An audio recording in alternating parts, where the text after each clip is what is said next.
The views and opinions expressed in this broadcast are those of the host/guest and do not necessarily reflect the views or positions of any of BXR entities and those they represent.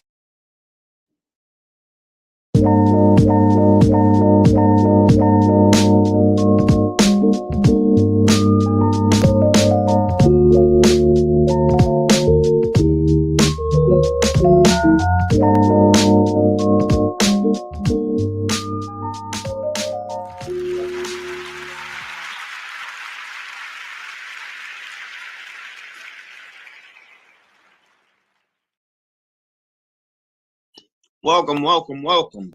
It's Friday night, y'all. It's another Friday night, another Freaky Friday night. It's Skylyne Radio Talk Show. I'm your host, Mark. I got my co-host, special guest co-host right here. Introduce yourself, Miss Lady. Hey, everyone. It's Latesha Higgs of the Diva Effect, Inc. I'm so happy to be here today, and this is going to be an exciting show.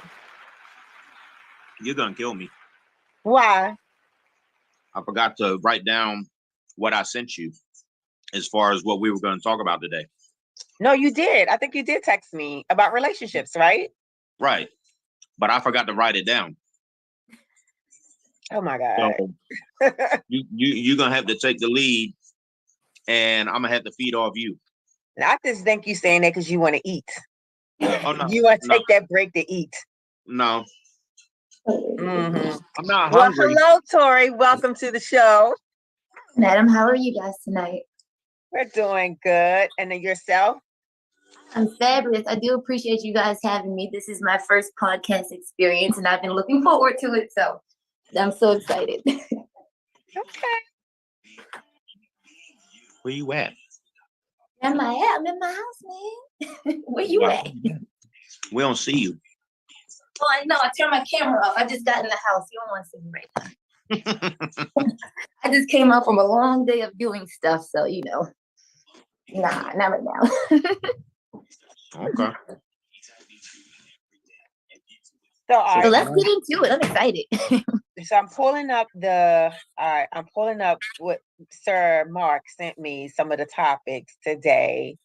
Okay. And I know we're going to have a conversation about relationships. And before we got on, I don't know, should we continue that conversation we had earlier? Yeah, keep it going. Keep it clean. What does our producer say? What does the producer say? Do it. Okay, so we don't do it because y'all was actually getting ready to go in on that. So right. Yeah. So we were talking about, so we were listening to R. Kelly's 19, what y'all call it, his 19-minute thing called song, I Admit It. I've never heard it before. Look, I'm all out of it because I didn't even know he was able to produce a radio while he's got it. Okay. So it's like, okay, wow. All right. He did a album. Yeah. So he I'm listening to this, and then we got into the conversation about is it more, because in some societies, young men marrying young girls, it's acceptable. And then we got into the conversation of how R. Kelly was never convicted of any wrongdoings of a minor. And then we talked about that. And then I guess the conversation or the topic was whether or not we feel that having sex with with someone that's under a certain age, is that moral? Like, where's the moral standard in that? I guess I can say, where's the moral standard when it comes to sexual encounters with someone of a certain age? Like where does it stop at 18? You know, can we do we draw the line at 16? Because in some states consent is at, you know, is even at to the age of 16, and I think Mark said in 1 or 2 states consent is at the age of 15. So where do we draw the moral line? Am I right? Am I right, guys? Yeah. Yeah. Okay. Yeah, that was a perfect synopsis. All right. All right. So, Torrie, what do you think? All right, because I have a really, really big and strong personality opinion about this one. It's nasty and it's predatory. And I'm only going to say this straight out because you got to think, you know, when we're younger, we don't really have that sexual or emotional intelligence in order to be messing with somebody older than us. You know, like our brains, they're always constantly developing. And I'm just going to throw out numbers here. If you have a 25-year-old man messing with a 16-year-old girl, just in general, what do y'all have to talk about? What, like, y'all can't even go to the same places. You can't take her to the bar. It's weird. And I think a lot of times that's why a lot of women feel like men are creeps and can say that as a blanketed statement. Because if you think it's okay to screw a child, I just don't understand. And for especially men who have daughters or like young female family members, it's very weird. And imagine if someone was doing that to your child. Mm. And think about all those times when I was in high school and all the kids, little girls thought it was cool because they were being fast then, but they would have boyfriends that were like 30 years old coming to pick them up. And I always thought that was very weird. It's creepy and it's just not okay. It's just not okay. My thoughts are your brain, you know, scientifically, the skull, because, you know, when we're born, our skull is not completely, I think it's suture or something they said, it's not completely together like this, you know, until we get to a certain age. So it allows the baby to pass through the birth canal easily.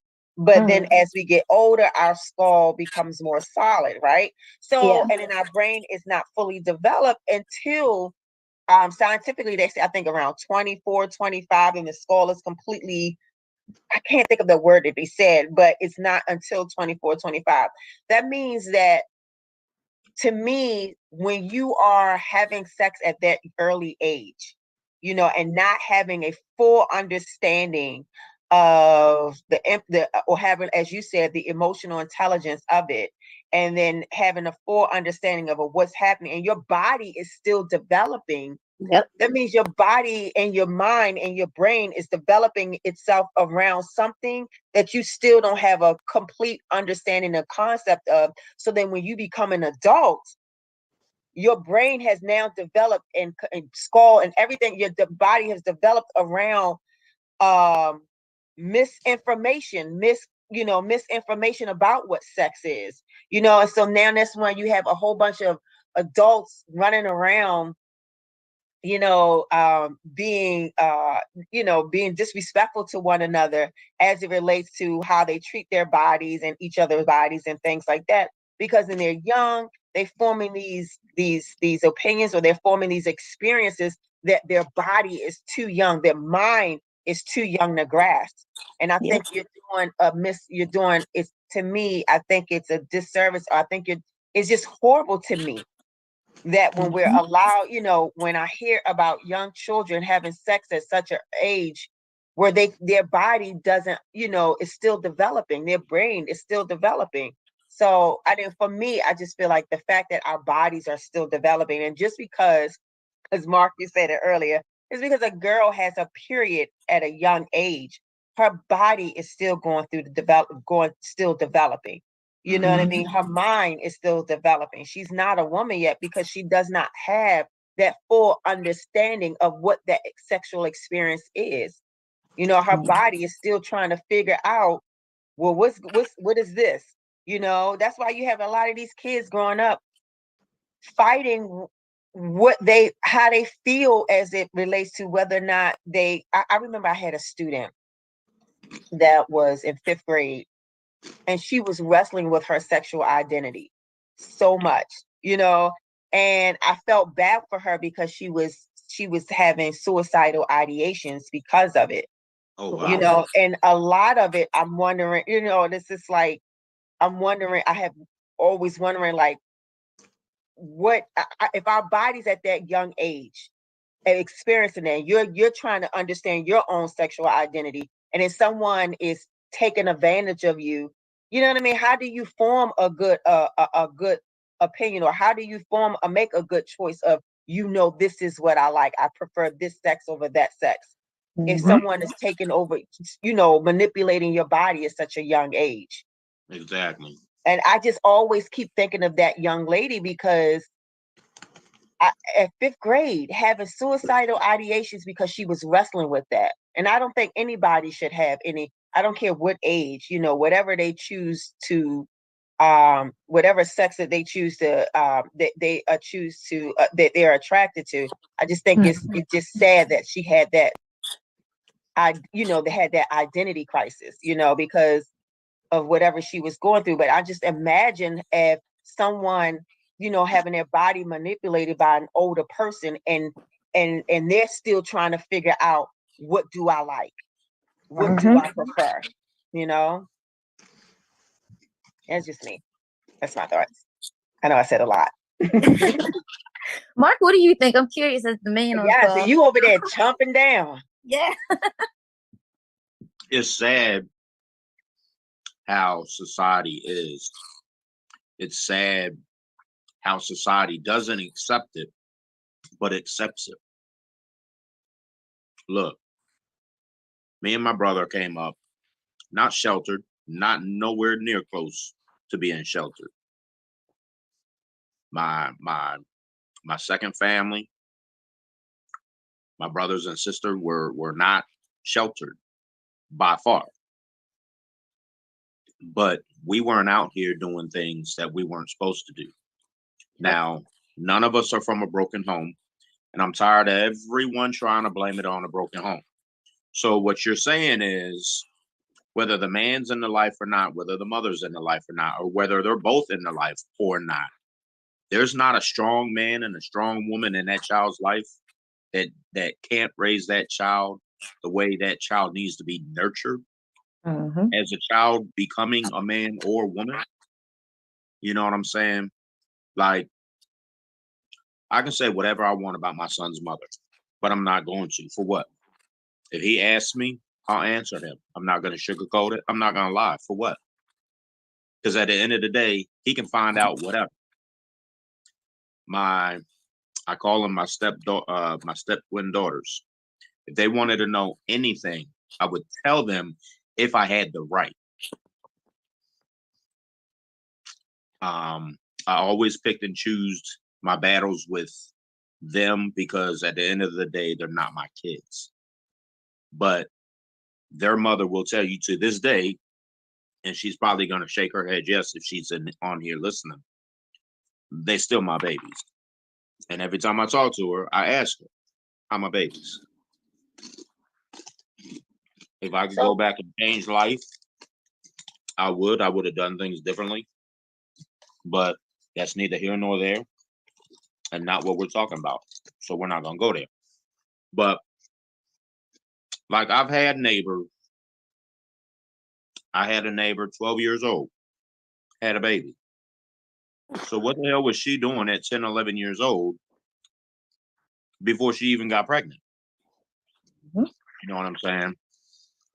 I'm not going to go into in-depth information, because then if there is anyone listening, they know who I'm talking about. If I wanted a name drop, I just throw a name out there, but I don't do that. And I'm not going to do that on this show. I also had another neighbor that her nickname was the neighborhood mattress. Ooh. But what the parents weren't doing was focusing on the middle daughter and the younger daughter. Now, this girl at this time is like 16. The next daughter's like 13. And the daughter after that is 10. Ooh. This girl that's 10 is now 11, 12 years old. She got grown-ass men meeting her up the street at the mailbox. Like, are you serious? So it's like, you have to ask yourself, though, for that young of an age, You understand? Your body, she's forming an opinion. She's forming a thought about incorrect thoughts about sex because somebody manipulated her body at a young age, whether it was through molestation or she was, she in her mind thought she was experimenting for sex with someone who was actually taking advantage of her. But the fact that she had this incorrect thought and incorrect feel, I don't want to say incorrect feeling, but these incorrect thoughts around sex. And so when she gets older, she's doing these things. And it's sad because now society is looking at her like this fast tail girl. But when all it really happened was somebody took advantage of her when she was younger. And now she has these thoughts about sex that's incorrect. Right. Exactly. And I wanted to touch on the fast thing too, because a lot of people will say that, oh, the girl's being fast, this, that, and the other. But at the end of the day, the male party is an adult, okay? And there becomes a point where people have to be accountable for their actions. And I'd actually really honestly would like to know, I would like to hear from the friends of these men who are dating these young girls, because they know something. They might just shake their head and like, oh, that's how he is. But I think it's also the friends and family's accountability to say something to these people. Like, what are you doing? Let them know it's not okay. You know what I mean? Like, everyone's just like, sweeping it under the rug. Oh, that's how so-and-so is. No. And it also reminds me, when you said fast girls, it reminds me of like when you're younger, as little girls, when they say, oh, go put some pants on because so-and-so's around. How about you tell that man stop being a pervert because I'm 7 years old? Why do I have to go? But my 7-year-old body has to go cover up. I'm not even developed yet. Why do you have this man in the house if you know he has those proclivities? And why is it my fault? Say what? Say that last comment again. Say it loud. I'm just saying, like, why is it my fault? Like, why am I the victim when you know this man has these bad proclivities? Do not have these people around. You are creating a space for me as a child that is not safe. And then now you're making me feel like my body is the problem when all I did was exist. Number one. Number two, you said it, but you didn't say it. Your body is not developed. So what is attracting you to my undeveloped body? Exactly. Exactly. Like all the things that we know to be sexualized. You can't make excuses for it. You can't say, oh, she's got big tits or whatever, because nope, I'm not even wearing a training bra. Right. You know what I mean? Like, come on, guys. The sad part about it, though, it's a vicious cycle because 9 times out of, because when I think R. Kelly did also say, when I forgot when, that he wasn't he like abused or something like that, or molested by his sister. Yeah. So then that it's a vision. 9 times, like for instance, as a teacher, I'm an educator. So one of the things that we have to look out for, one of the telltale signs we know that when someone is being molested or dealing with sexual abuse or some type of sexual trauma, is how they relate to other children, right? So like a red flag to me is when I see a girl being over sexual, beyond knowing things that she shouldn't know at that age. So a lot of times people that have been molested or have something has happened to them, they go in and then they perpetrate the same type of actions on someone else. They were once victims. And so it's like this vicious cycle where, they were once victims. Now they make somebody else a victim. And then that victim does the same thing to somebody. So it just keeps going on and on and on. And it's just like, it's something. That's why I said it starts when these things are happening to children at a young age before their brain is developed, then they become adults that don't know how to have healthy sexual experiences with people. Say it again. Don't know how to control the urges if they decide to go down that route. Or just have healthy sexual experiences. But eventually, you don't fight that urge and you act on impulse. You know what I'm saying? So, but I think that urge comes from, like I said, having unhealthy sexual experiences or sexual trauma at a young age. It's just something is going on in your brain where it develops around that unhealthy experience, and now you're perpetrating that, or you're doing that with other people, and it's scary. It's very, very scary. And it's not just though. It's not because I'm not, as an educator. You guys will be surprised how many male students I have had that have been the victim of sexual trauma or sexual abuse. I wouldn't be surprised. And it's sad. It's real sad. It's sad. It's sick. And it just makes you mad because that's how many you know. Yep. Think about how many you don't know. Right. How many students you see every day that you know, or you have an idea, or you have a question mark thinking. But think about all the kids that you see every day that you don't know. Right. Like, you know, and a lot of times people think it's, if I say a boy that I I've had male students that have been victims of sexual trauma or sexual abuse, they'll think another man might do it.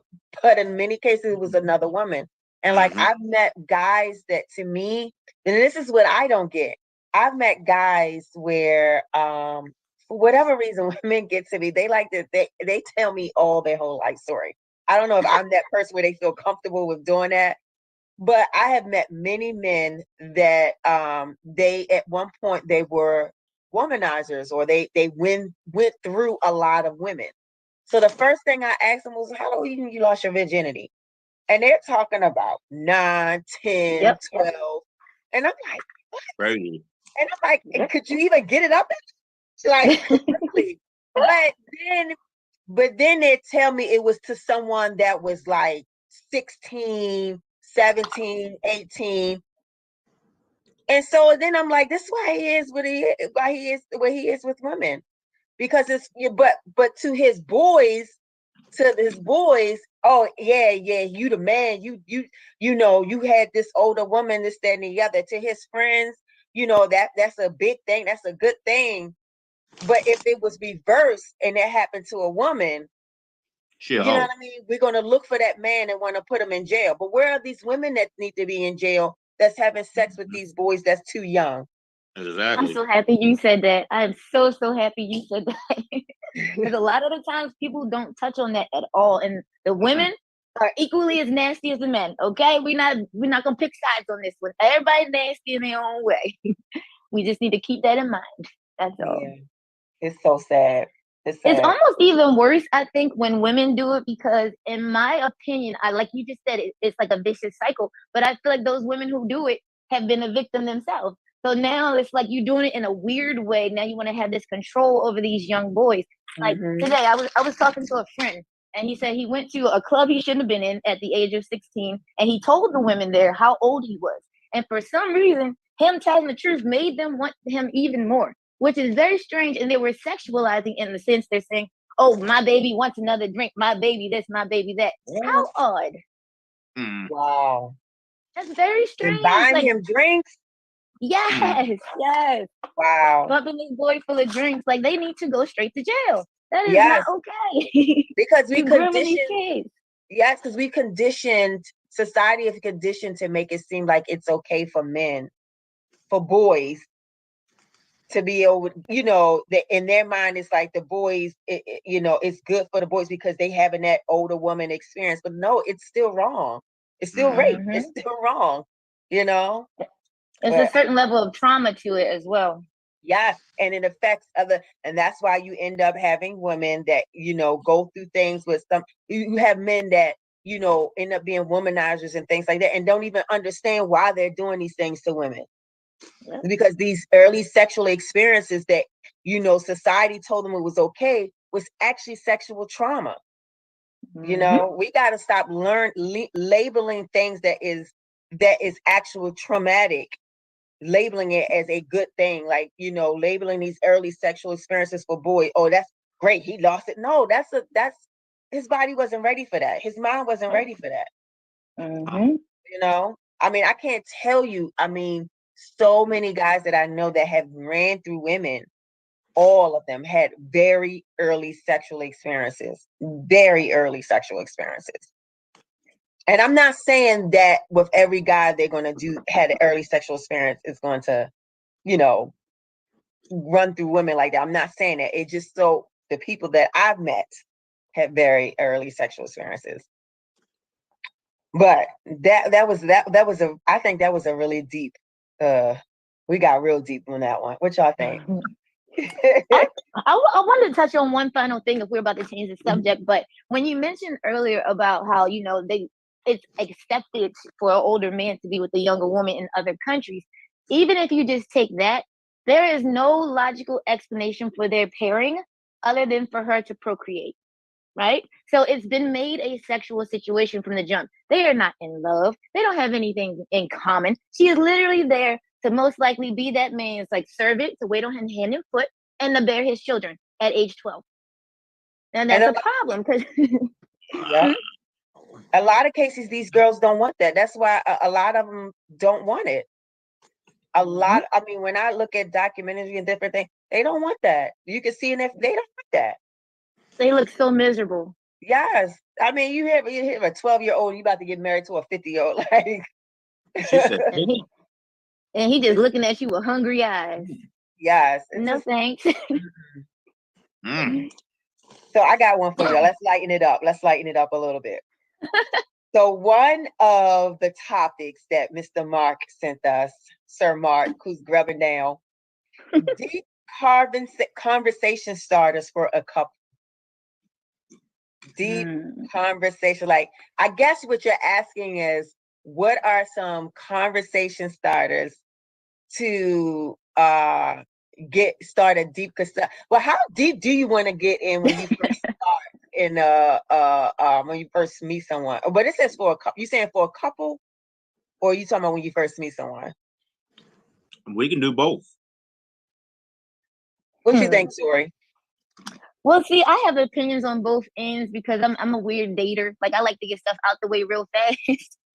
So, you know, we can go either way. I have an opinion on everything. Okay. So, all right. Well, how about we go, what do you guys think are some topics, like what would turn you off hearing when you first meet somebody? What are some topics that you like, okay, that's too soon to have that conversation?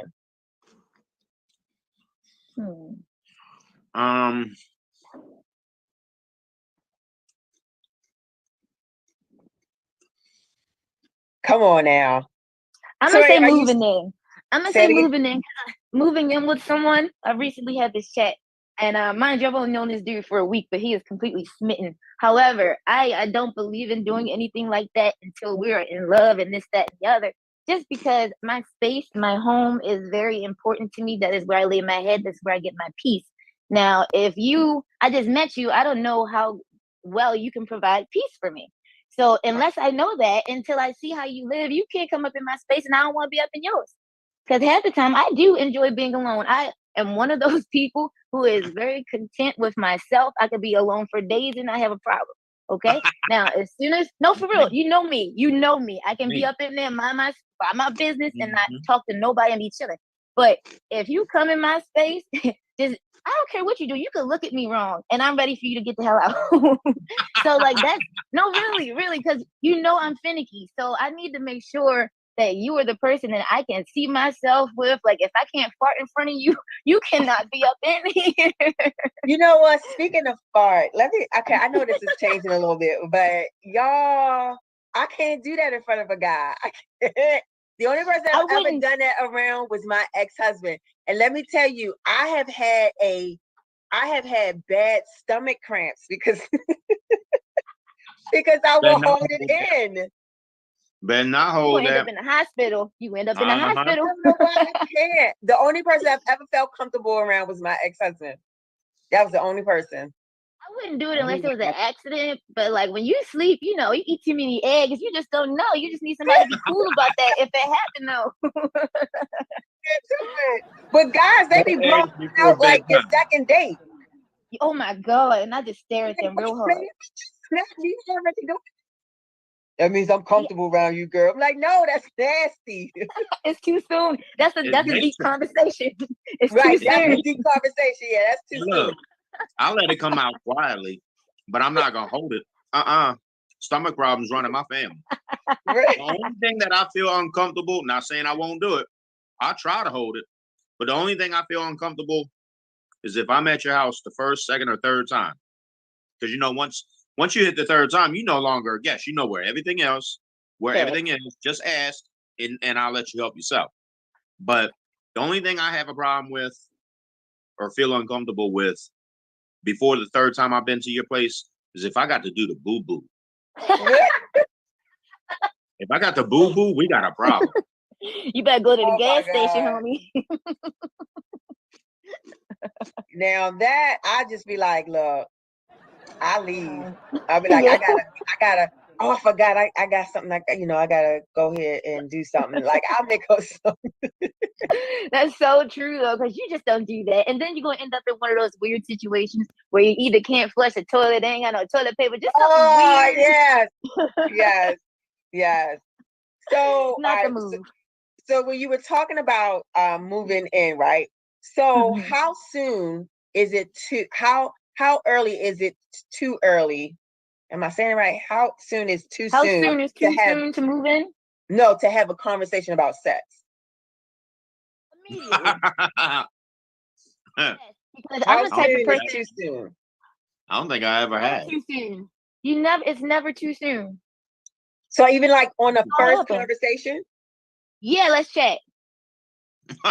So, but okay, specifically about what? Like, what would be expectations? Okay.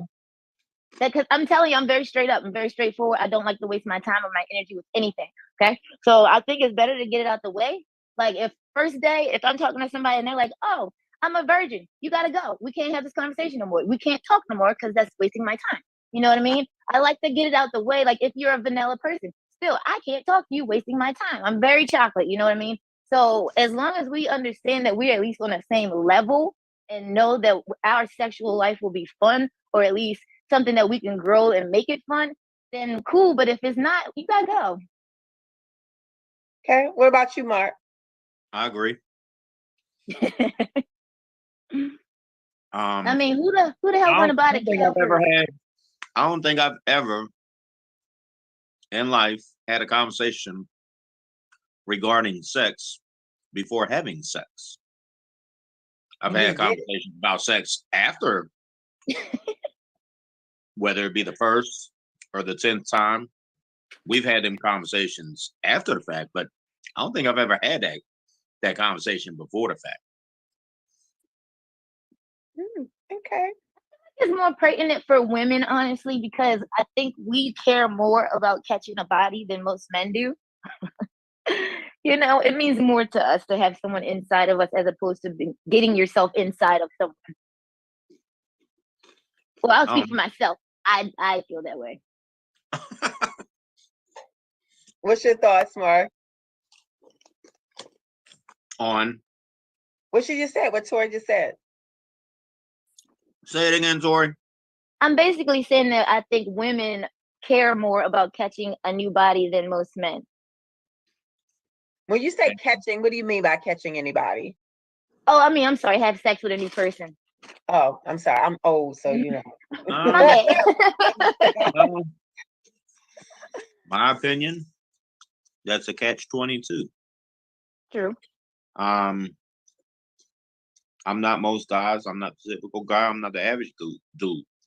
I'm not from here. I move different. I talk different. I walk different.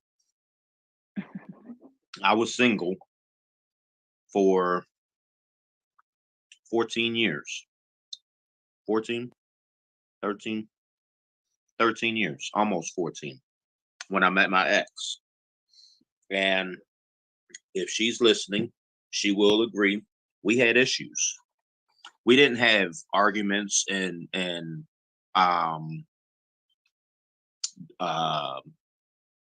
what they call debates. We generally were good for each other, good to each other. But we had other issues where it counted. And it's both our fault.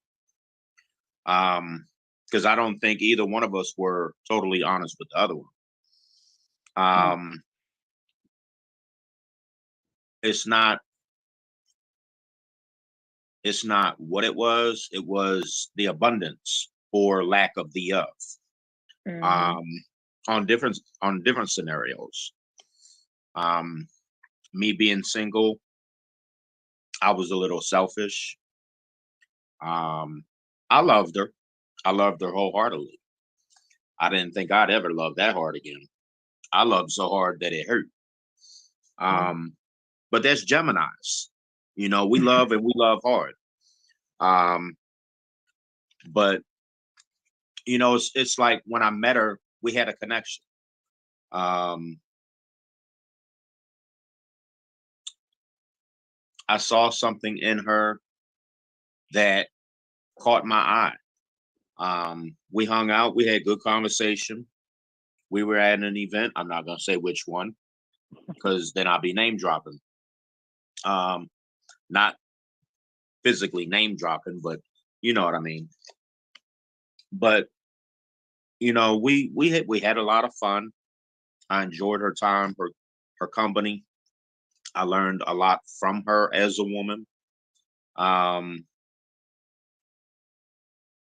There's a lot of things about her that I can't say. One, because it's on the radio. Two, it'd be putting too much of both our business out there. But our relationship took a hard left turn, and our relationship turned into a glorified friendship. Is basically what happened. I don't think we were both totally honest the last few months of our relationship, so we grew apart more or less.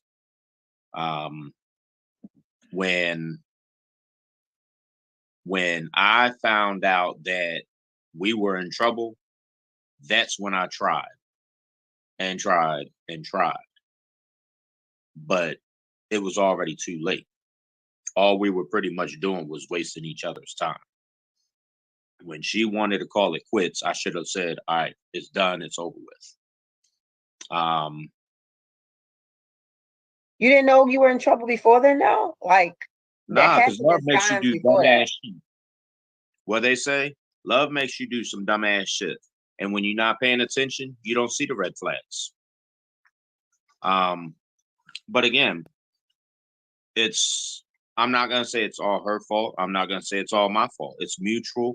We had a clean breakup. We were cool for a few months after the fact. You know what I mean? We hung out once or twice, maybe 3 times. But I think where we went wrong, again, when she initially wanted to call it quits, I should have said, all right, it's done. And had some what do they call that after a breakup? Boundaries.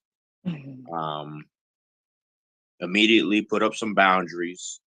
And if there was anything within our friendship that we could have salvaged, then I think we probably could have. But I think we broke boundaries by trying to stay together versus helping anything. And years down the road, we don't even deal with each other. If we see each other, we see each other. We barely speak. I think we've had a decent conversation maybe twice, maybe 3 times. Since right before COVID happened. So, I mean, I've seen her and acted like she wasn't there. She's seen me, and whether or not she acted like I was there or not, she didn't acknowledge me. So I think I'm just like her, and I think she's just like me. If I see her, I see her. If I don't, that's good too. And it is what it is. You know what I mean? No hard feelings, no bad blood. People always ask, you know, whether it's family, it's friends, exes, jobs, whatever the case may be. When you're done, you're done. Would you ever go backwards? You say you never taken a job that you walked away from. If I walked away from it, there was a reason. Mm-hmm. I'm not going back to that. Because 9 times out of 10, ain't shit change, ain't shit gonna change. Friends, when I wash my hands of you, I'm not getting my hands dirty again. Be thankful I haven't said yet that, as far as I'm concerned, you're dead to me. If I say that, I pray to God I never see you again, ever in life. And I've said that to one person, and I think I've seen him once in 14 years, and I'm quite happy with that. God is good. God will get people out your life for free if you let them. Yeah, but we got to be smart enough not to bring them back in. Yep. That's what some people do. I've always been asked that last and final question. Would you ever take an ex back? There's 3 women that I would take back in a heartbeat. But there's gotta be a valid conversation, an in-depth conversation. Straight honesty, nothing but truths, no holds barred, no holding any cards. Throw every single 52 card out there. Throw the jokers out there. Throw the instructions out there. Hell, throw the box out there too. Because we got to have an understanding as to why we're willing to go back down this route when we never try to make it work or even try to make a friendship work. Why are we here now? You know what I'm saying? 2 of the 3 are older than me. One's my twin stepdaughter's mother, and one's 10 years older than me, and one is my ex. Have I ever taken an ex back? Nope. Have I ever wanted to take an ex back? Nope. I'm satisfied with a friendship. At the end of the day, will anything ever happen? That's in God's that's God's law. You can't control who you're gonna end up with, who you're gonna fall for, who you're gonna be attracted to, who you're gonna catch feelings for. But at the end of the day, when it comes to an ex, do I have any desires? No. Because it's like you're meeting someone new, but you already know so much about them. You know what I mean? You're an ex for a reason. And you don't want to say too much about an ex because you don't want to put too much of your or their or your relationship business out there. So I'm gonna just leave it at that because I'm gonna start going into more in depth about individuals that I don't want to do. But you said something about you said something I want to touch on, boundaries. A lot of, I think a lot of reasons why we have not just romantic relationships, but why friendships and things, we don't like to set clear boundaries with people. Or we set the boundary line and then we move it. I'm reading this book now. It's right in front of me. It's called Boundaries by Dr. Henry Cloud. It's a really good book. So, and I mean, even setting boundaries. That's not the one you sent me, is it? No, I'm always sending you different books. I love to read. I'm big on personal development. One thing I've learned, I think this is what I was trying to say the last time and I forgot. But one thing I've learned that my pastor say is that the biggest investment you can make is an investment in yourself. That's what I probably was trying to say the last time I was in the show, and I forgot what I was trying to say. But yeah, I'm very big on personal development. I'd rather spend money on developing myself before I spend money on putting money on clothes, like expensive clothes and all that other stuff, because that's not going to get me further in life than what I'm putting up here. But anyway, so boundaries. So when it comes to, like, I even had to learn to set clear boundaries with my mom. Like, I had to do it. Like, I just had to do it. So when it comes to relationships or when it comes to dating, what are some clear boundaries that need to be made so that it can develop into a healthy relationship? You know what I mean? And like, where are you guys? Like, yeah, what are some boundaries that you need to set so that it can develop into something more? And where have you seen people trying to push your boundaries and then try to make it seem like something was wrong with you? Have you guys ever experienced that? Can I come visit you? No. You don't want no company? Sure, I'd like to see you. What you want to do? I was gonna come see you. No, the hell you wasn't. My son lives here. There's a reason why you don't know where I live. 6 months down the road, if you still kicking it with me, you might meet him. How about you, See, I'm Torrie? different. I don't have any children, so that's not a thing for me. But in past relationships, well, my most recent relationship, he used to have an issue. I can be a bit of a firecracker, okay? And that's probably what attracted. No, let me For stop. sure. But But that's what attracted him to me to begin with. And I guess I was the girlfriend. Once we got that label, it became too much for him. Mind you, I'm a chef, okay? So I work with a lot of men all the time in the kitchen. So it's, oh, you're too nice to men. You too this, you too that. I'm too that for you. The next person will think I'm just enough. Now, my issue is my clear boundary is do not try to change me. Okay? I need to flourish. And if I feel like you're trying to put me under your thumb, I get really weird and I get standoffish and I'm not myself anymore. And when I get uncomfortable, I get weird and I start lashing out. So I need you to let me ride around and get it and mind my business. I will never do anything crazy. You can trust me. I'm not the cheating type, none of that. But let me mind my own little happy business and frolic if that's what I want to do. You know, So I can't have you. Would you say that's a boundary or would you say that's a standard? It turned into a boundary. It turned into a boundary once someone brought it to my attention that I should change because that's what they wanted. Before it was a standard because I never had that issue before. But when someone actually verbalized it, that is now a boundary. I am not having a discussion with you about me changing anything about my personality. Unless it's a negative thing, I understand. I'm all about working on myself as well. However, if it's almost like when you meet a stripper and you marry her and now you wanted to stop dancing. You knew I was dancing. Where did that come from?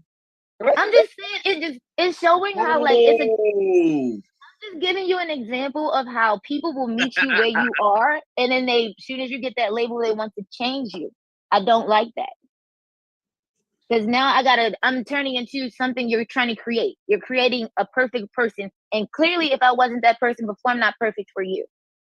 What I don't like is when you set boundaries. If this is my boundary and this is where, my boundary or my standard, I'm telling you so that you don't have to waste your time, if this is what you're not going to accept, or, so that you know what to do, how things are going to go going forward. So why are you coming at me like, well, why you do this? Why can't we do that? Or why can't we do this? This don't make no sense. Like, I don't like stuff like that. I don't like when someone try to challenge, I feel like you're disrespecting me at that point. If I say this is my boundary or this is my standard, if you don't like it, you don't like it, move on. But don't sit there and try to, I can see if you were asking because you're, really want to understand or want to know, but then to challenge my boundary or my standard because you don't like it, because you want me to move it for you. I don't like that. I think that's disrespectful. It's like, there's a whole bunch of, it seems like there's more women in the world than men. Go find another one that will allow you, that has different, I don't want to say lower standards, so I don't want anyone thinking, but have different set of standards and boundaries that will meet the needs that you have, Right. And that's why I've learned in relationships, I do not explain myself. If I said it once, that's what I meant. I'm not explaining anything to you. I said no, and we're done. You don't like it, move along. Exactly. No, I'm so serious because I'm not. First of all, I used to explain a lot. I used to have to explain myself to people a lot. Yeah, I definitely don't like repeat myself. So when I say it the first time, you're going to hear it. Trust that. And secondly, I just don't have to. Exactly. You heard me, okay? And it's like you said, it's rude and it's disrespectful because if I did the same thing to you, most likely you're going to be resistant as well. So don't do nothing to me that you wouldn't want done to you. Thank you. Right. Because I will flip the script on you real fast, honey. Like one day, this is a weird example, but my ex-boyfriend, like when we first got together, he goes, "Why won't you submit to me?" And I said, "Honey, who house we in? We in my house." Okay. I went down this long list of things and I was really calm about it because I didn't want to seem rude. I just wanted him to realize his reality and feel stupid. Because I literally said, "What do you have or what could you provide for me that I don't already have myself and could not get?" And in this moment, I'm the one that owns my house. I'm in my house. You with your mama. Why am I submitting to you? You need to submit to me. That brings me to a question. Because this is something similar to what we had with the other lady that was on. Stubbs. Yes. So can a woman, because I have my thoughts about submission too, right? So for me, I feel like, I am a Christian. I am a Christian believer. I believe in Christ. Let me put it that way. And so I believe that Christ doesn't force us to submit to him. He loves us into submission. And so when he tells husbands, and I say husbands, not boyfriends, not the man I'm dating, but husbands, when he tells wives to submit to your husbands, he's also telling husbands to love your wife as Christ loved the church.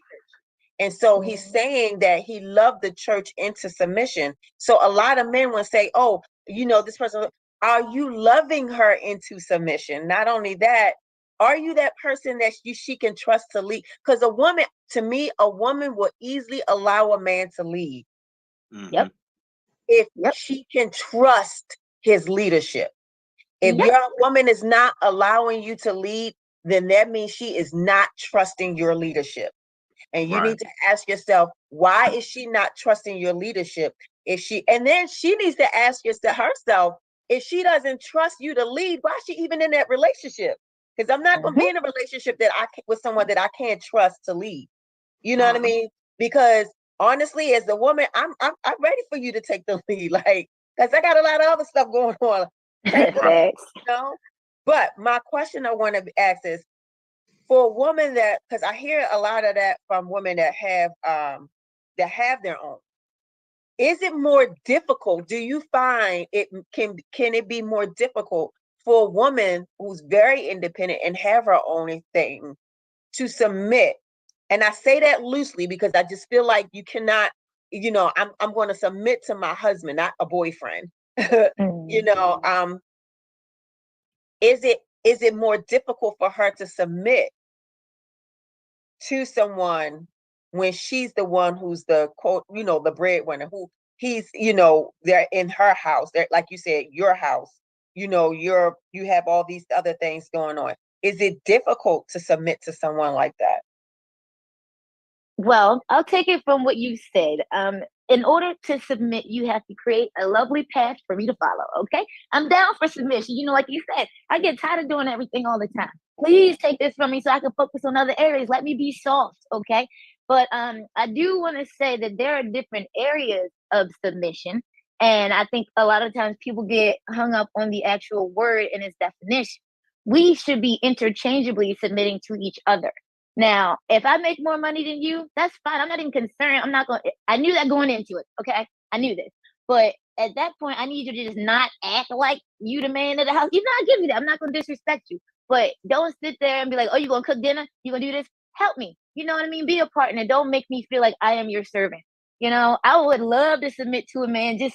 I just need to feel comfortable enough that you can handle this stuff the way I would handle it or better. I need to make sure I am secure. Because I've been on my own since I was 17. So it's been a lot of me figuring out things that I need and what makes me comfortable. But you need to be able to see that as well and provide that area for me. And even if it comes down to peace, I would love to be your peace, and that is my way of submitting to you. You know what I mean? Or like you come over to me, get a hug or something because you need. Men go through stuff too. Like we all got to play our roles accordingly. I just think that we all need to do it together and not feel like one gender is supposed to be over the other. We could all work together and be in love. We just got to be a team about it. That's it. That's right. Yes. Yeah, you're right. And it does say submit yourselves one to another. So yeah. And I mean, Like, I've always had my own shit. I never found it difficult to like let a man lead. It's just you gotta have the right attitude, baby. I can say in my well, I've only been married once. And although we had different, difficulties, I could trust my ex-husband's leadership. We're good friends now. We joke all the time. But I could trust when we were married, I trusted his leadership. So it was easy for me to submit to it was easy for I know people who cannot have the same accounts. It was easy for me to put my our money together and things like that. I trusted his leadership on a lot of different things. We didn't have any children together, but I trusted his leadership when it came to helping me to raising our son together. My son calls him daddy, but I mean, and I'm not saying he was perfect because there's some mistakes that was made. He wasn't perfect, but I was able to trust that leadership. And I think, I get so tired of, especially, when it comes to relationships of color, you always hear Black men say, oh, Black women just don't know how to submit. They don't know how to let a man be a leader. It's like, no, it's not that, sweetie. You got an attitude problem. Oh, right, yeah, it's like, well, because there's a whole lot of men from different races don't see that. It's that we have no problem submitting if you are or leading or submitting to your leadership. Let me put it that way. If we can trust your leadership, like you said earlier, Torrie, where am I following you to? If you're leading, where am I following you to? You know what I'm saying? What I heard someone say, when you give a woman anything, she multiply it. You give her seed, she makes it, you give her groceries, she makes a dinner.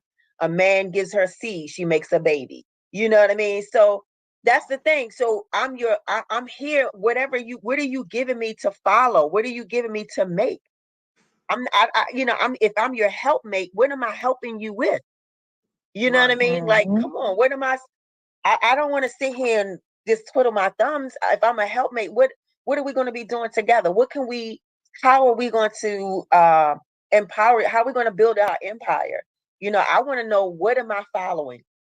And I can say one thing with my ex, he was definitely, he didn't, I was the one that was pursuing my degree and got my degree.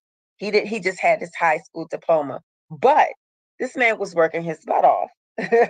He was working so he was showing me commitment. He was showing me how to, he was showing me perseverance and determination. And eventually he decided to go back and get his degree. So, I mean, it's just, I don't know, I just feel like men, those men that say Black women don't know how to submit to leadership. No, we have just been placed in the position where we had to be the leaders for a long time. We're ready to hand it over. Just show us what we're handing over. Why are we going to show us what we're leading? Who is leading? Be that person that we want to follow. Because I want to be able to be like, take it all, baby. You got it. Yes. And I'm in a situation like that right now because, again, like I said, I've been very independent almost all my life. And I'm seeing a man right now who really wants to do all this for me. But I find it very hard to kind of let him do it, only because I'm not used to it, right? And I feel like there needs to be a transition between having to always be so hard to being soft. Like, there has to be a transition because I don't know how to deal with it, like, I'm always like, no, I got this. I'll do this. I'll do this. And he's like, why don't you ever let me do anything for you? Because I'm used to doing it myself, and I'm not used to anyone asking or helping me. So I'm not used to it. And I like it. Said that. It's because it's true. It's like in my brain. Yeah, like I had to really think about it today. He was really being super nice to me and like being really genuine. And I'm like, why am I being so mean to this man when he really likes me and he really wants to start something? I'm just being over here being like, oh, a brick wall. It's just hard to make that transition though, because I told him, and I keep saying it to him, I don't know I've been bamboozled too many times, and it's hard for me to put down that wall just for foolishness. So I need to know that you're worth my time before I put that wall down. Exactly. Yeah. I'm so glad you said that, because some men need to hear that. A lot of women also, like, we want to. There are women like you that want to, that just have, but experiences make it difficult, to be able to bring down that wall to do that. But like you said, but then at the same time, I'm glad you said that, is because these men who, if there are men, when the men are listening, they hear that there's a woman out there that recognizes, okay, I need to let down the reins a little bit so that I can allow this man to be a man, allow this man to do his part. But so they won't look at us like we're all ball busters. So we're not. We're just, but I had to learn. But see, with me, when I moved down here, it wasn't so much as, I'm just not going, I could do it on my own type thing. It was more of, I was coming out of the city, and, born and raised in the city, always having a look over it, like, it just having certain mentality. So when I moved down here to, in the Atlanta area, I was coming home from grocery shopping. I had just moved into my place. I think I was in my first weekend in my place. And I went and got some groceries. And I'm one of those people, I don't like to take a bunch of trips back and forth. So I'm trying to get all the grocery bags at one time. I get that from my son, honestly, because before it didn't bother me. But then when my son, like, when I had purchased my house in Baltimore, and he would go help me with the groceries, he would take everything at one time, and then all of a sudden, it just stuck with me. So anyway, I tried to take all my groceries in at one time, right? And this guy was he wasn't trying to hit on me, nothing. And he was just like, "You need help?" I'm like, "No, I got it." And I mean, knowing I need help, but it was like, "No, I got it." And it wasn't so much as, I'm a woman, I can handle this. It was more of, I'm superwoman, I can take care. It was more of like, it was a fear of, I don't want this person in my, whether it was a man or a woman, I still would have said the same thing. I don't want this person in my space, or I don't want this person here. It just scared me a little bit, Yeah. So for me, it was more scared. Like, I'm a single woman down here. I don't know anybody. I don't have any family down here. I'm not about to have somebody up in my place I don't know. I don't care if he grab and take my groceries or not. So it was just that mindset that I had of just not trusting people from being in the city. But I'm glad, like I said earlier, I'm just glad you said that about how you're willing to let go the reins a little bit. You know what I mean? That you're willing to learn. So that was pretty good. That was pretty cool. You Yeah. have to be, because at the end of the day, by being so resistant or trying to always be so big and independent, you're going to impede on your own happiness. And that's something I decided I wasn't going to do. I deserve to be happy, and I deserve good things because I put good things out in the world. So I have to allow people to soften me up a little bit. You know what I mean? I have to allow it, because at the end of the day, I could just be miserable. Right. So, Mark, okay, so have you ever experienced being with a woman that was as independent as Torrie, and had it like, was able to do this, I can do this, I can do that? Have you ever experienced that with the woman before? And then if you have you been able to soften her up a little bit, so to speak, so she can accept you doing the gentleman things that you do?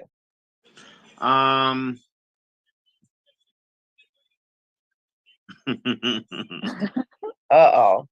I know, right? In my 20s, I don't know.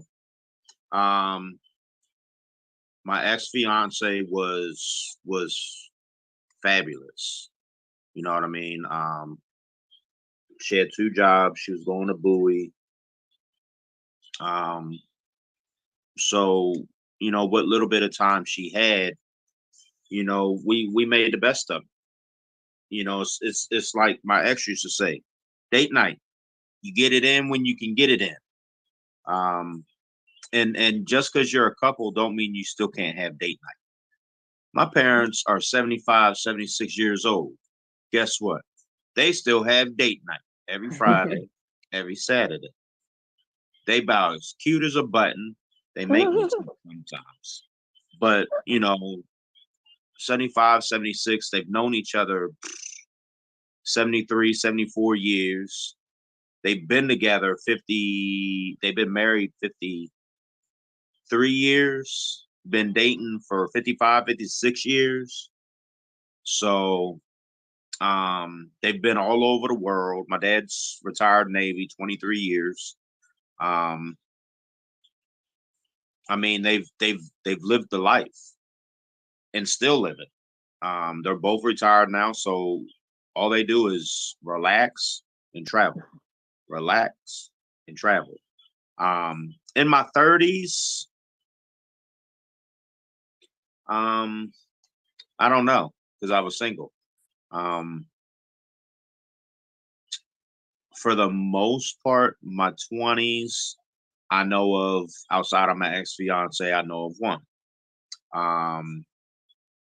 That's the woman with the twin daughters. Very independent. Look, you mentioned her about 3 times already. You might need to give her a call. Yes, honey.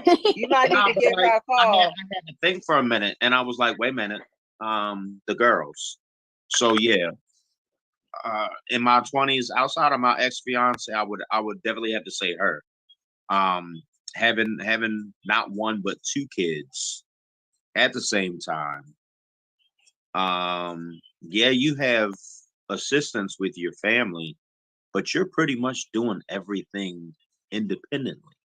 You know what I'm saying? So I had to be I had to grow up a little bit. I had to take everything about her into consideration. Look, she can't go out whenever you want to go out. She's got not one, but 2 responsibilities. She's got 2 kids over here that highly depend on her. You know what I mean? So it was like, when we started living together, if we're together, we're together. We don't have to go out. Yeah, it'd be nice to get you out, because you can't just come and go as you please.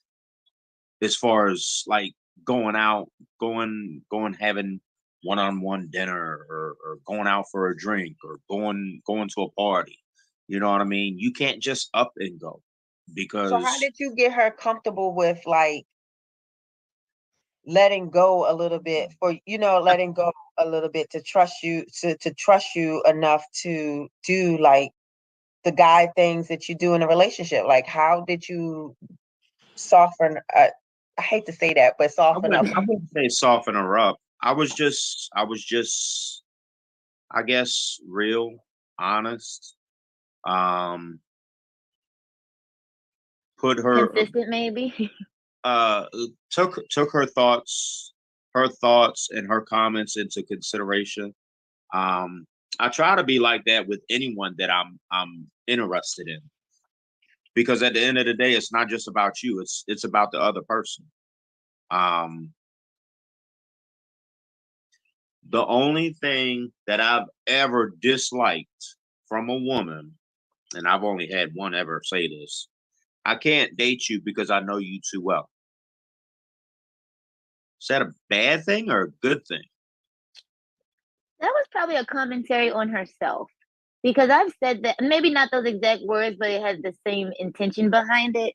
But when I said it to that person, I meant I couldn't date you because if we did, you would turn into one of, I'm a man eater sometimes, right?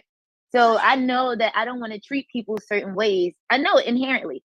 So I'm like, if we mess with each other, I'll give it like 3 months and we probably will never speak to each other again. So, it's almost like me giving you the respect of not doing it because I like you too much. And I know if we did, that situation will change really fast. Okay. The older woman, we didn't last long, and her thing with me was, well, your son's mother knows nothing about me, so I feel as though if we don't work out, you have her to fall back on. What? Okay. Now, I threw that right back in her face. Does your 15-year-old son's father know about me? She was like, no. Why? I said, exactly. It ain't neither one of their business. We're not talking about marriage. We're not talking about living together. We're not intertwining with each other's kids. So that third party don't need to know shit. Yep. You feel me? Okay. She was a very interesting woman when it came to self-care. I've never been with a woman like her. Granted, I get it. Every woman's different, but this one, literally, I've never been with a woman like her. Like, she got up at 4 o'clock every morning, and by 4:30, 4:45, she's at the high school track running. And she ran 5 miles 3 times a week. Monday, Wednesday, Friday. No matter how hot, how cold, raining, snowing. If the roads were clear, she went. She was like, I got rain suits. I got sweatsuits, and I got rain suits to go over my sweatsuits if it's that cold or if it's raining that hard. And I'm like, so you gonna come back in here looking like a wet dog? She was like, yep, I'll probably smell like one too. Tuesdays and Thursdays, she got up an hour later and she did aerobics for an hour, hour and a half. Like, took very good care of herself. Her self-care was magnificent. It was incredible. Like, it's you can't even explain it.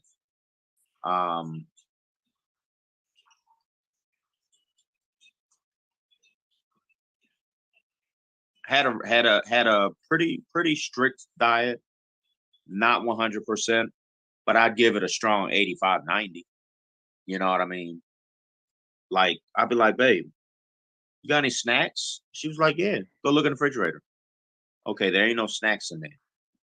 She was like, what snacks you talking about? I was, junk food. She was like, if there's any junk food, it's something that can go on a shelf, and that's in my son's room because I don't eat it. If I don't eat it, I don't want to see it. So in that case, no, I don't have no junk food. You want junk food? There's fruit, there's vegetables, in the refrigerator. I'm like, yeah, I don't want that. I mean, who would have ever thought that would be my junk food nowadays? Like, yeah, I'm over here chowing down on some chips, but I've had the craving of salt for the last 3 hours. Oh my gosh.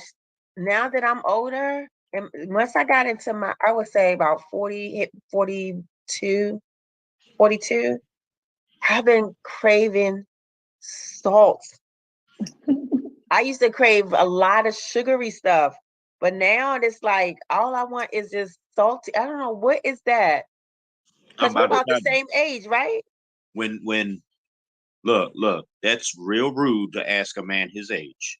Oh my God, Mark, You're 21. whatever. Look, you're 21.95 plus tax.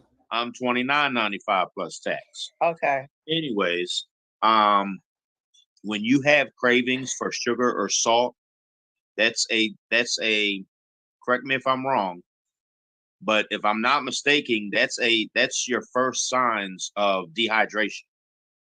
Really? If I'm not mistaken, that's your first signs of dehydration. Your body's lacking something, and how you fix that is to drink water. Okay. That's good to know. That's good The to know. majority of society, more than half the time out of the day, is borderline dehydration. Because am I drinking water? Water's right here in front of me. Ain't even cracked. But what am I sipping on because I'm thirsty? Soda. Salt, sugar. More salt than sugar, probably. But, well, let's see. Sugar, 63 grams. So how important is it to you guys to have someone that is practice self-care? How's important? Very. It's very important Yep. because if you're in it and they're in it, y'all can work together. Like, I miss walking. And Latesha, you remember, my fat ass was fat as hell. And Oh my I gosh, lost you are not 63 fat. pounds. I lost 63 pounds in 90 days. Exercising, watching my diet, and doing minor workouts 8 days a week.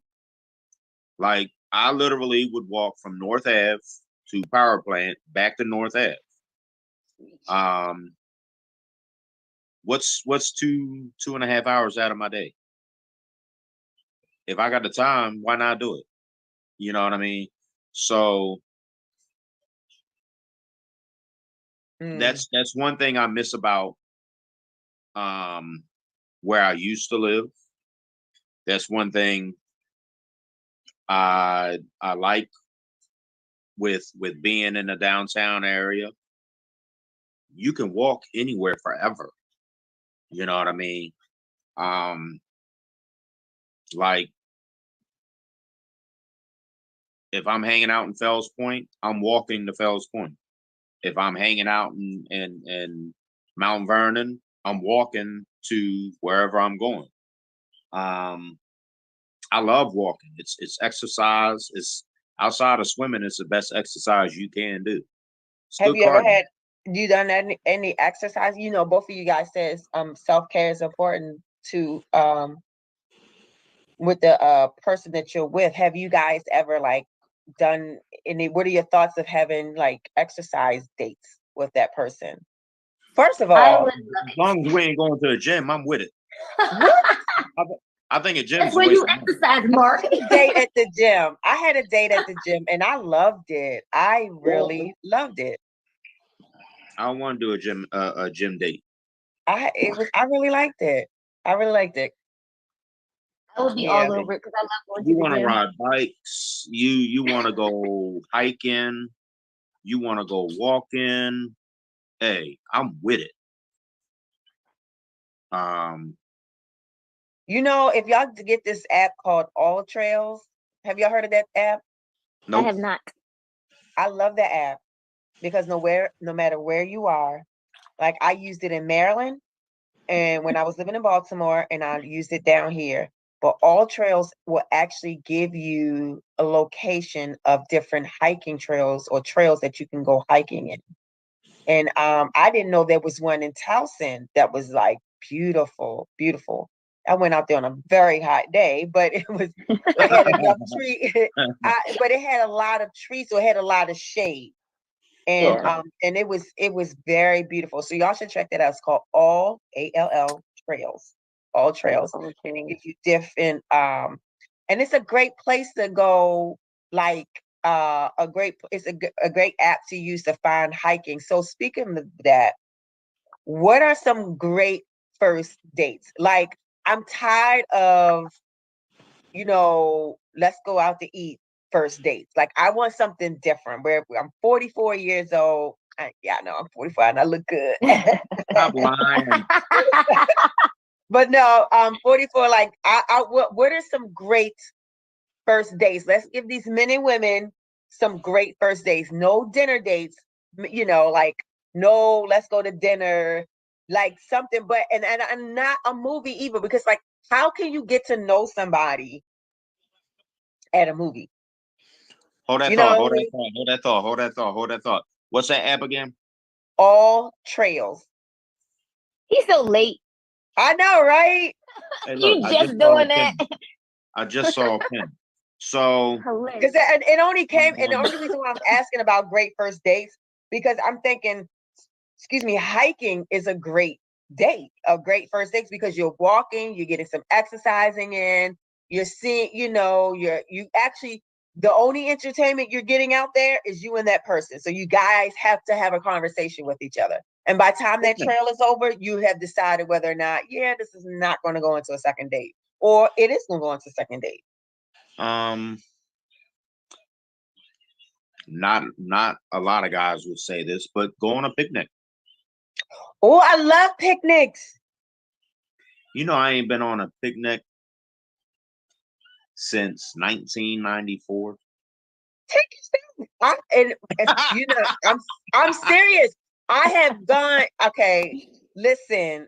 That I have actually. If I have, I don't remember.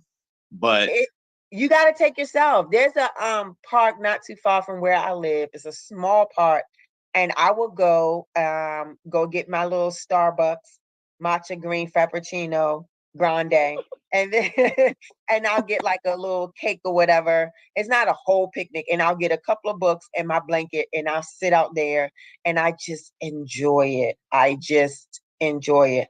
I have been on I have been on a first date that was a picnic. I've been on 2 first dates that were a picnic. And it was pretty good. I really enjoyed it. And see, I'm more of a museum person, or like something we can do, like a class together, something creative, maybe like a sip and paint. Just because I like to get out and see how you interact in the world.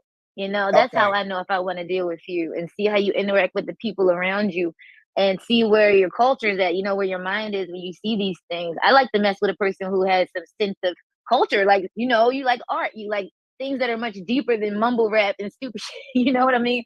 Yes. I need a man with good sense. Like, send me somewhere fun. Let's do something where we can learn something together. Maybe like a cooking class or something. Something where we have to work together to make something work. And let's see how well we collaborate and what we can come up with. That's fun. See, I would probably do that as a second, because I'm that type of person where I love intelligence. They call it sapiosexual. Isn't that what they call it? Yep. I love, I'm the person that like the nerd. Like I am. And so I love intelligent conversation. I love great conversation. So I'm that person where I want to go somewhere where we can have a conversation. And once I feel like I can have a great conversation with you, then that second date will probably be somewhere like a museum class. I do like the idea of a class where you're like you're doing something together, creating something together. Yeah. Have you guys ever been to an escape room? I have. Okay, I've never been. So tell me what that's like. You basically looking around the room for clues in order to get you out of the room. So that's kind of cool. It's like it's a group thing. I wouldn't do it with one person maybe, because I like all the brains together to get me out this room. But it's basically looking around like I spy, basically.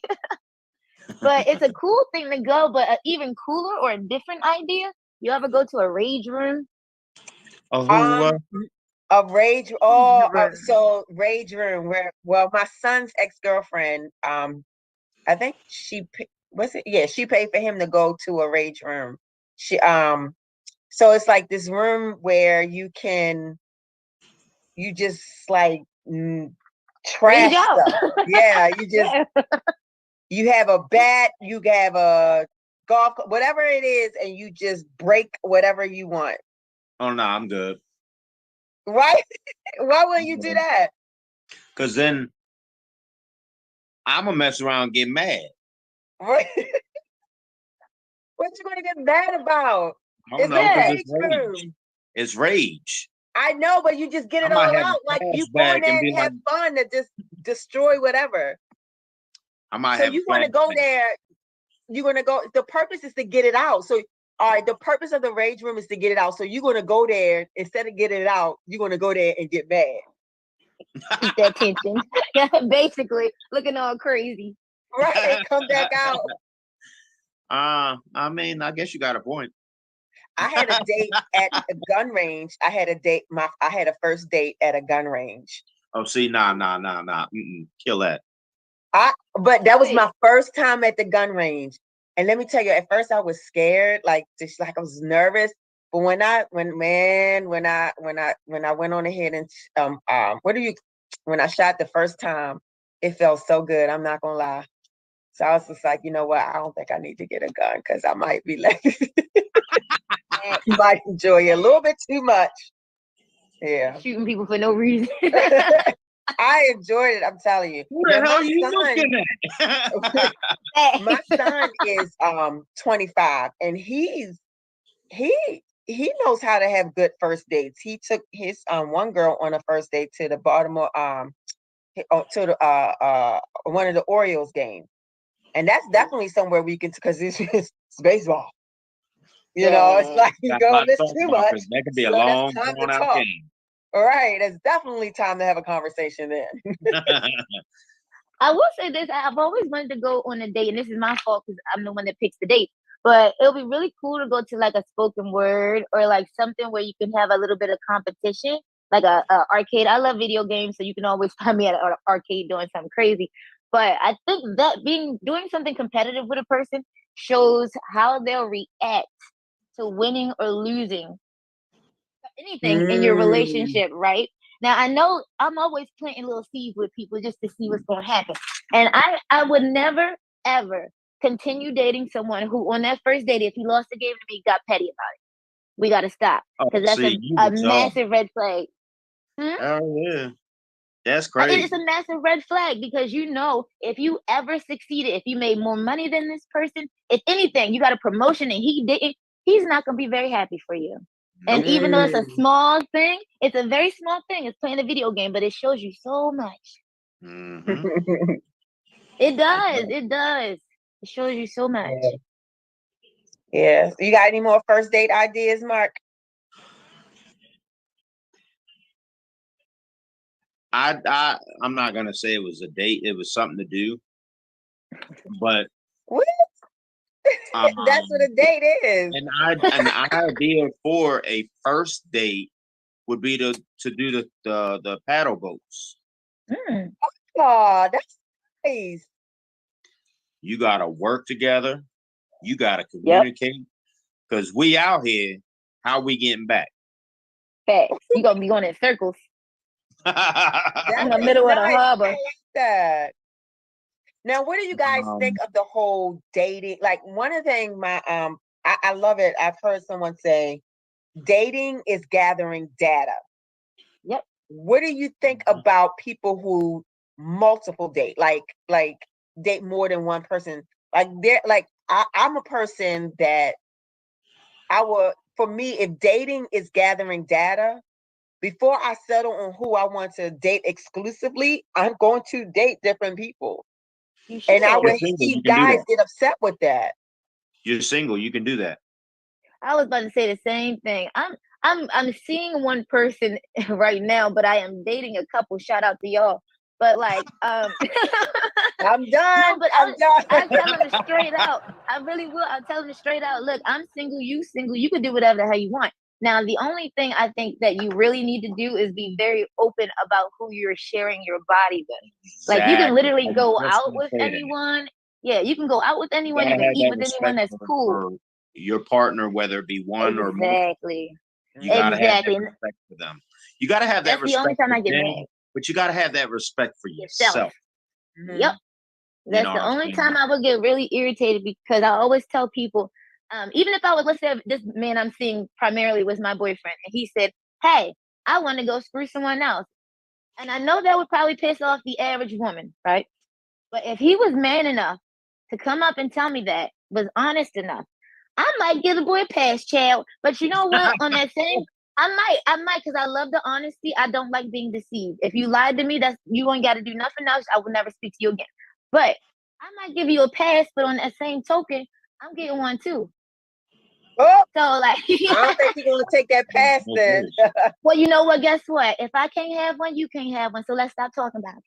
Right. So that's the same reason why I asked that boy, how can you leave me, right? If you can't make sense of the thing you asking for, right? If you want to do something that's going outside of our situationship right now, and I can't do it, why can't I do it? How do you feel when you think about me doing it? Okay, so you don't think I feel the same way about you doing it? But I rectify that as long as you allow me that same privilege. However, if you're not willing to give me that chance when I'm willing to give you one, you clearly don't see us on an equal playing field. So no, you cannot do that anymore. Okay? Because I mean, we got to be honest. It's just like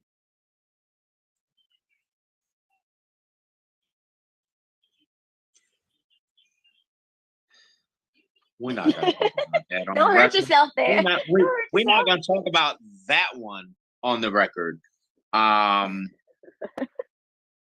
What one on the record? Yeah, just, right. when we go off the air, remind me. You know how my brain is. You know I'm gonna I forget. was involved with a woman. I'm not gonna say which one. I'm not gonna say the last one, the one 10 years ago, the one 20 years ago. Or the one with the I twins, was because you brought her up like 3 relationship times. with a woman, and she was like, you know, we had conversations, we had discussions regarding menage a trois. She was like, you do what you do, but I ain't doing nothing to her. If she wants to do something to me, that's fine. I'm cool, but I don't expect me to do anything to her. Boring. And we discussed it a couple times, and you know, we went out of town once.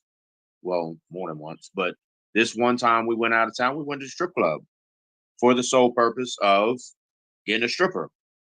Hey, what happens down here stays down here. Did we do it? Nope. Because it was always a thought in the back of my head. What if she wants to turn around and do one with another man? I might have a problem with that. See, it's the catch-22. If we just chilling and we have a menage a trois, it is what it is. You're not my woman. So let's just say that was a learning experience, and the next relationship or the next 2 or 5 or however many I had, I don't even care if we just dating. I don't care if we just hanging out. We not having no menage a trois, because one day I might catch feelings for you. And this woman, I stopped dealing with her because I started seeing that I was catching feelings, and I was like, oh no, I got to nip this in the butt real quick. Like, wait a minute, I'm confused. So the woman you was catching feelings with wasn't your original, the woman that you were with? It was the one that you was. This was just a homegirl. Oh. That we had benefits, and someone was like, this, that, whatever, and the third, and I was like, if you follow my lead, I can make that happen. And that one time turned into like a half a dozen times with that individual, with a couple different other people. And after about 6 months, I noticed I was starting to catch feelings, because I was starting to get irked by different things she would do or different things she would say. So I had to have a conversation with someone, and they were like, you getting ready to get plugged. And I said, no, the hell I'm not. I got to stop this now. And we had a conversation, and we called it quits. And I think I've seen her one time, and I don't even know if it was her. She don't even, if it was her, I don't even know if she knew it was me, because I never had a full beard, let alone a long beard. And I ran into her in a Ronald Mills Mall right before COVID. I had seen her, and I started thinking about this woman. I was like, this really looks like so-and-so. And I guess the more she heard my voice, she started thinking about me, because she turned around and looked dead at me. And I could feel her looking at me. So I glanced at her, and I was like, yep, that is her. And I was like, should I do it? Should I do it? Should I do it? Nope. I'm going to leave that alone. Because I don't know who the dude was she's with, and I don't know who the dude that was with the dude that she was with. I don't know. Might have been brothers, might have been friends. I don't know, and I don't care. I mean, that was, sheesh. Let's see, 19. So that was 16 years later. Wow. You know what I'm saying? So, Damn. So you was talking about catching feelings, right? mhm. So Torrie, Mark, I have this question. Who do you think, is the most emotional, can be more emotional, women or men? And I say this because men say it's women, but I think women's just more expressive, not necessarily more emotional.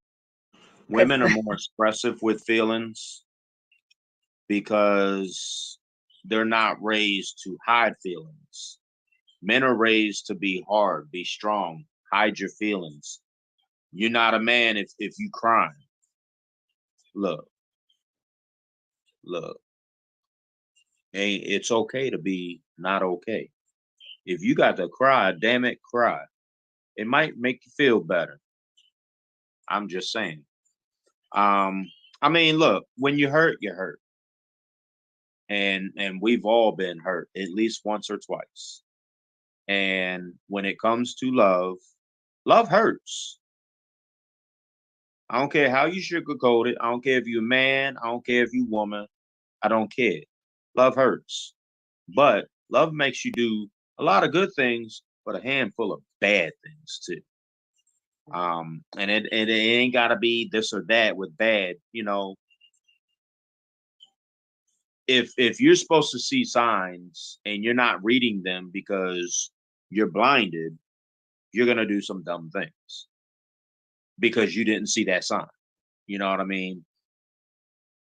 Um, I'm very at fault with seeing signs. If I don't care, I see all the signs in the world because I don't care. I could walk out that door and never come back. And I'm good. You know what I mean? Um, see, I'm a little different, and God is working me on this. So I'm that person, I'll see the sign and I try to give them a benefit of a doubt. I Yeah. always feel like I try to give the benefit of That's the me. doubt, maybe, and then they do something dumb and God be like, I told you, but you Yep. you didn't want to listen. And then I'll be like, then I irritated and I'm like, okay, next. Yep. Exactly. But the good thing is I don't give them a benefit of the doubt for too long. Like, you know how some people, they just keep seeing a sign over, years go by, and you be like, come on, honey. You didn't see this 3, Mhm. 5 years ago. But for Right. me, the first, I normally would see the sign the first, honestly, because I can discern things very well. A lot of times, I'll see the sign within the first date. Within the Yep. first date, I would see the sign, but it's just like I want to give the, well, maybe give them that down. Well, maybe, it was this, or maybe it was that, and maybe he thought this, or maybe, and then by the second or third date, I'm still seeing a sign, and I'm like, you know what, Latesha, just stop it. Just, Yeah, cut it out. just stop it. I don't know why we're like that. Why are women like that? Why do we try to just, I don't know. Why do we do that? I think it's because a lot of times, and I hate to say it, but I feel like the majority of women think that we can fix or nurture you No. to hell to the point where, it turns into something beneficial for us. Now, while we're doing this nurturing thing, we don't realize that also what we're doing is being very selfish because we are only doing it in hopes that this person turns into someone we want them to be. This is not the person they showed us. This is not the person they told us they want to be. We have created something in our mind that is this idealized version of this person. And that person doesn't exist. Okay. But what we're doing is we're going to love them to death. We're going to feed them to death. We're going to clothe them to death. We're going to do all this feminine. We're going to, screw them to death until they turn into this person that we want them to be. And a lot of us need to cut it out. Because we're getting hurt. Because you're getting hurt. Yep. Because I call it dating. What you're doing is falling in love and dating potential. Yep. That's all you're doing. And potential doesn't mean that it's going to turn into something that you're hoping. It's still potential. When that you're trying to do all this stuff, and I'm going to love him. I'm going to hold on because he can potentially change. He has great potential. You know what? If he ain't showing it, then that's the difference between real potential and then somebody actually potential, and then somebody actually putting in the effort to show that they are going to do. Like my ex-husband, no, he didn't have his degree, his degree when we first met, but he was going later on, he started going to school. I was seeing the things that he was doing, and I think that's where women mess up. Like we see certain things and think, oh, we want to fall in love with the potential. We think he's got the potential, but we don't see the fruit of it. We don't see the fruit of him working hard. We don't see the fruit of him going in a direction that he is trying to go. Like if he has the potential to be, let's say, a lawyer, but is he in school? Is he, doing what he got to do to get himself together? More Did he than apply? yeah, did he? Right. It's no, but he's sitting here playing playing on the Xbox all day. Which I'm not saying there's anything wrong, but come on, that's not potential if he's just playing that all day, but don't have anything else to do going on with his life, working, going towards something else. And also, you also must think that we, this is a very selfish thing that people do, but we're not a perfect partner for every partner we have. Okay? You're going to act one way for your ex-boyfriend, your new boyfriend, your ex-husband. You know what I mean? You are a different person in each of these relationships. And like Ty Dolla $ign said, sometimes it's just your turn, right? And once we admit that and are able to allow these partners to go until we find one that we're more compatible with, you just got to understand it's your turn to be in that person's life. It's okay for things to not work out. It's okay to love and lose. It's okay to look stupid sometimes, as long as you don't make that your life. You learn from it. Right. Exactly. You just need to know when it's time to move on.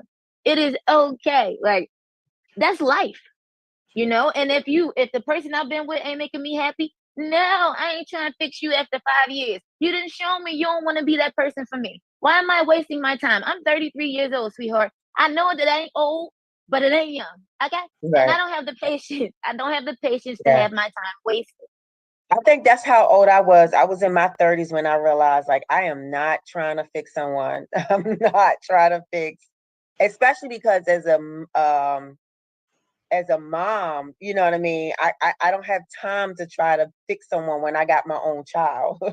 I'm not trying to be somebody's mother, and that's why I say, I give them the benefit of the doubt.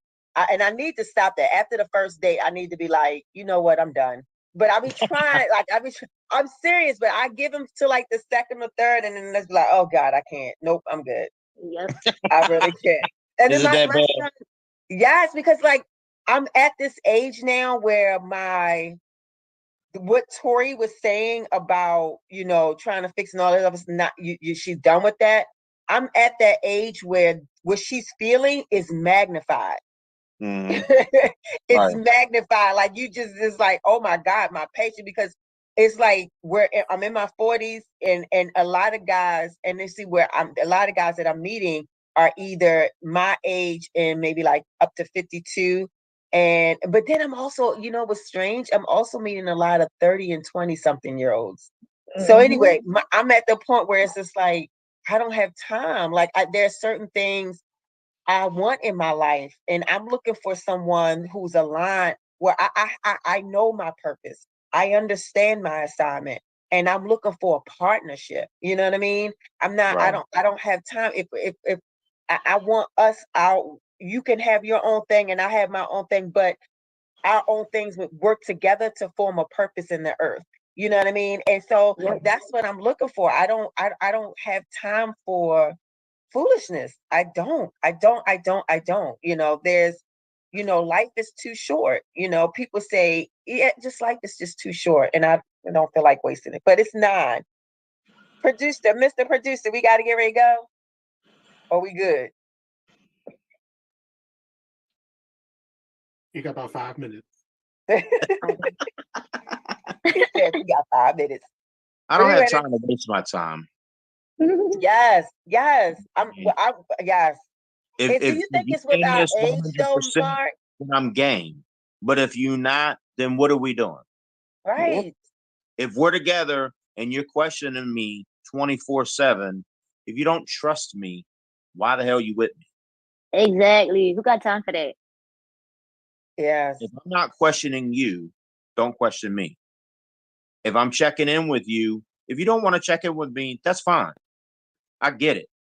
But don't tell me stop, because that's how I do, because I give you that respect to let you know what I'm doing, who I'm doing it with, and where the hell I'm at doing it. Mm-hmm. If you know everything about my finances and I don't know shit about yours, check yourself real quick next time you ask me about my money. I think it's a type of manipulation when you want to know everything about somebody, but you being secretive about yourself. Exactly. To me, that's manipulation. Like, why Weird. can't? Yeah, that's a red flag to What are me. you hiding? Yeah. Mm-hmm.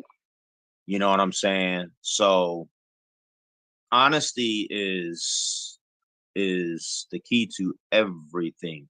Communication is the second key to everything. Everything else just kind of works out and falls into place. Yeah. But the thing is, even though if you give them that chance, you know, Tisha,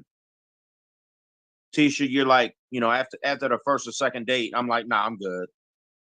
If I call you or I text you twice and I ain't heard from you yet, I'm done. I'm not erasing your phone. I'm putting a Z in front of your phone, in front of your name, and you're going at the bottom of my phone list in my phone. So when you come up, when you call, oh, now you want to talk. No, I'm good. there's nobody got time for playing no games. Nope. Because people check their phones all day. If I wanted to play a game, I'd break out the bones, I'd break out the cards, or I'd break out the board game Monopoly. Right. But hell, even play bingo, child. Ain't nobody got time for this. Bingo, right, because people check people be killing me with that. Like, every day, so everybody is on their phone every day. All day. So all I don't day. want to hear, I didn't get it. So 3 days. Okay, sorry. Next. You know, one game, me and my ex played a game, that blocks game. I don't know why we never played again, but I really had fun playing that game. Because it's all about strategy. It's all about strategy, patience, and knowing which block to move so you don't collapse the whole building. Y'all know what I'm talking about? Nope. You don't know the blocks game? No. No, I have no idea. No. Oh my goodness. You gonna have to send us a link. You got 1 minute to tell us. They got it at I don't know if they still got it at Sangria Patio Bar or not, but there's a couple bars that have patios. If they have games outside, that's usually one of their games. But I think it's called blocks. We have to you do. You know do what? I'm thinking of something called, is it, you sure it's not called Jenga? That's what I'm thinking of too. Oh my God, Mark, no, you're not. It might be called Jenga. No. Mark, but I've only played it one thinking time. about Jenga and you calling it blocks. I'm done. He said you gotta build a house. Right. But and look, at Sangria, them things are blocks. Oh my gosh. Okay. They big like bricks. Jenga. And when that thing collapses, it's loud. He was so serious with it. He was like, "You don't know blocks." Oh my. And he said it with his chest trying to figure this out. Like, what? Yep. He said it with his chest. Yes, he did. He was fully convinced. Trying to make us feel like something wrong. But Torrie, we enjoyed you so much. Thank you so much for being on the show today. I really had a great time. I appreciate it. Thank you for having me. Torrie. Yes, sir. In 6 months, unless you say otherwise, we're gonna bring you back so you can talk about your chef and your bacon. Yeah. Okay, that's fine. I would love to. You know, that's my jam. I want to talk about relationships. Look, you the guest. We can talk about whatever you want to talk about. I don't want to talk about work. You know, I do work every day. I'm over it, you know. But we can when you're ready. When you ready. All right, I'm here for we it. can combine it. We can talk about cooking dates. There you go. Because ain't nothing wrong with sharing the kitchen with your partner. Unless you're in my way. I'm cleaning. You clean. If I'm cooking, you cleaning. vice versa. We both cooking. Look, go prop your feet up. I got this. I don't mind. Don't cook with but me. once I get Don't cook started, with me. I don't want to stop. What I need You you know to do what I is just like pour me some shots or some wine, but don't come in the kitchen with me. Stay across the island. Don't come in my space. That's a real chef right there. Yeah, I need you to stay away. Like Don't come in. if you're not helping, get out. Right. All Well, right, thanks, see y'all. Torrie. All right. You guys have a good one. Have a good Thank weekend, you. everybody. Love you guys. Everybody be All right. safe. Happy holidays. Ditto.